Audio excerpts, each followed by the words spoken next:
Wasabi guys, Void here coming back at y'all with yet another one of my favorite commander cards. This week we're going to take a look at Mimic Vat, the 3-mana artifact from Scars of Mirrodin. Now I'm not going to lie to you guys, this isn't something that I feel is deserving of a spot in every single deck. However, I feel like it is often overlooked just for the value that it can bring in a multiplayer game, both as an asset to graveyard based decks, ETB based decks, or even just a decent hate card because that's what it can also offer. So for those of you who don't know what the card does, it has Imprint, and it triggers whenever a non-token creature is put into a graveyard from the battlefield. So this includes your creatures as well as your opponents, and you may exile that card. If you do, return each other card exiled with Mimic Vat to its owner's graveyard. So you can only have one card exiled with it at a time, so you kind of have to prioritize which creature is more important, either the one you're holding onto with the imprint or the one that you want to imprint it with. Also has an activated ability of 3 mana and tap it to put a token onto the battlefield that's a copy of the exiled creature. It gains haste and you exile it at the beginning of the next end step. The important part here is that it gains haste and also it exiles at the end step. So this means that you can do a number of things here with tokens that enter the battlefield as copies of creatures, and the most obvious way to take advantage of this is to exile creatures that go to the graveyard that have awesome ETBs. There are a ton in this format. We see this all the time. We have Terastodon, a great way to get rid of non-creature permanents. We see this with Palinchron. Ability to untap 7 lands is fantastic, but it's not just limited to those creatures. It's pretty much creatures all around Magic. You have colorless creatures, red, white, black creatures, all these different creatures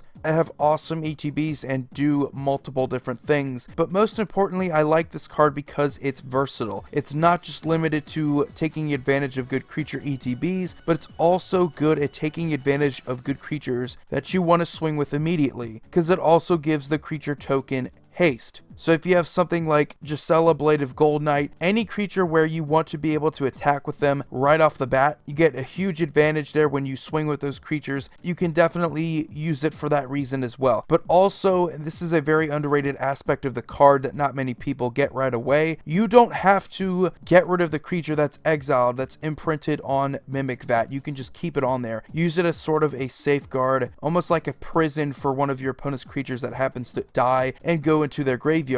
That way they don't get that creature back. Something like a Glenalendra that goes to the graveyard and then triggers, comes back with the counter because she has Persist. Well, she won't be able to get her back if you exile it with Mimic Vat, because the imprint trigger happens every single time a non-creature token would be put into the graveyard from the battlefield, so basically die. This is important because there's also combos such as the Mikaeus the Unhallowed Triskelion one, where the whole combo is based around having Triskelion kill itself. It dies, and then it comes back because of the undying from Mikaeus the Unhallowed. Well, that doesn't resolve because you then exile Interrupt it with Mimic Vat's imprint trigger, which is very underrated and a very good way to sort of hate on your opponent's graveyard-based decks. Now, while this is a cool little bit of hate here, I don't think it's going to be the main reason why you put it into your deck. There's obvious ways that your opponents can get around this, milling from their deck, discarding cards from their hand. It doesn't trigger the imprint, so you're not going to be saved entirely from combos or being able to recur cards from the graveyards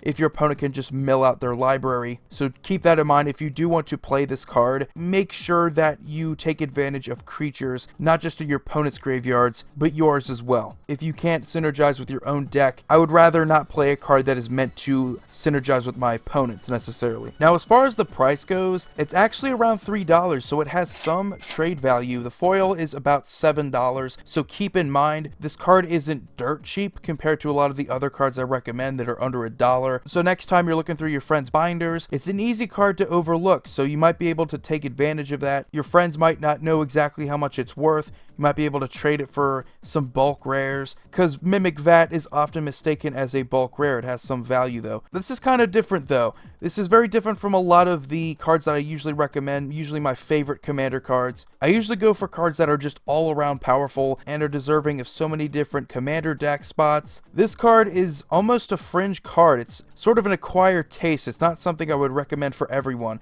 Not everyone's going to like it. If you like this sort of synergy with graveyards to the degree that you can sort of hold and reserve a creature in exile, sort of bargain with your opponents and maybe give them back their creatures, put them back into their graveyard, because you do have the option to get a little political with this card, and I like that. It's very underrated in that aspect as well. So anyway guys, let me know what you think about Mimic Vat. Have you put it in any of your commander decks? If so, what was your experience with the card? I'm not saying this is an absolute must-have in your commander decks, but it should definitely be a consideration if you ever want that bit of synergy. If you're looking for something to fill in as one of the 99, maybe want to make more of a budget build, this is definitely a pretty decent card. So anyway guys, that's it for this video. You guys have a wonderful day. Void here, signing off.